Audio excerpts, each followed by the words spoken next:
history. How do I know they're the greatest live rock and roll band in history? Let's see what the Detroit Free Press said. Lead singer Geddy Lee continues to sound as though he played one football game too many without ample equipment. Guitarist Alex Lifeson studies the stage charisma of the great guitarists without ever noticing their craft. And drummer Neil Peart should take a long, hard look at computer programming.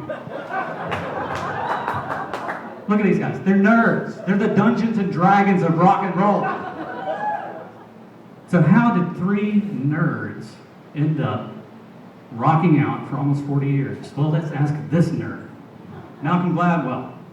He's a writer from New Yorker, but he's better known for his books. The one I want to talk about tonight is Outliers. And in Outliers, he puts forth the idea that you've got to do a number of things to create extraordinary success. And one of those things is practice. And his rule is 10,000 hours of practice.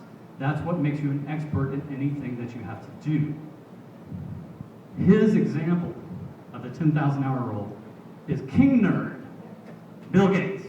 By the time that Bill dropped out of Harvard and started Microsoft, he had the opportunity to write software for 10,000 hours. Blue screen of death notwithstanding, that happens. So, what does Rush say? Well, professionally in the United States and around the world with 5 years. About 5 years. How many concerts do you average a year? 200. 200 shows a year. Let's talk about a show night. You gotta get to the venue, you gotta set up, you gotta do rehearsal, you gotta do sound check, you gotta play the show, you gotta break back down, and then you got to get to the next place. That's easily a 10-hour day. 10 hours, 200 shows, 5 years, 10,000 hours. So, they've paid their dues, they're good, they know what they're doing. So why aren't they this huge, monstrous commercial success? Well, let's ask our second nerd. Timing. There we go. Chris Anderson. This is the editor of Wired Magazine, the magazine for nerds, right? He's also authored a book called The Long Tail. And in The Long Tail, he puts forth the idea that the democratization of the tools of production of media, as well as the distribution of that media, makes us all content providers, consumers. And what it really does is it drives localized niche content.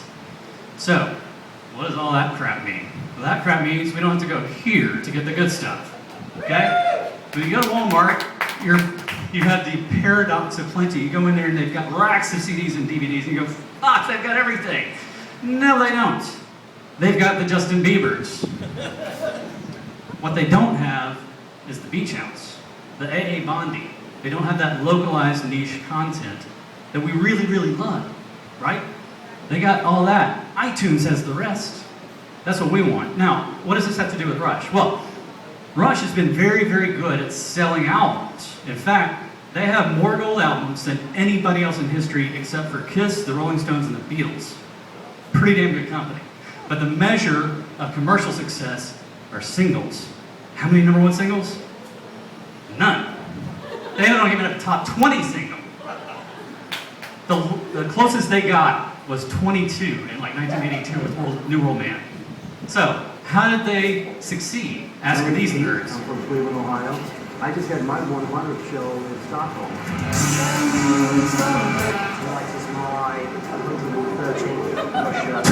13 shows! Oh my God, it's full of nerds. These are fanatics. These are the true fans. And these are the guys that make their career. They know that. They stay true to their vision, and they produce exactly what they want, and that's what the fans want, and they'll buy it every time. When they came out with their third album, Caress of Steel in '75, it tanked. And the studio said, you've got to do a commercial album. And they said, okay, we'll do 2112. Track 1, 20-minute space opera. These are some of the materials I used to put this presentation together. Outliers and Long Tail are great books. There's a lot more information in there that I didn't cover. That's great. The documentary just came out on DVD. Even if you're not a fan, it's awesome. So, thank you for letting me nerd out about these nerds. And I would invite you to the show next month, but it's sold out.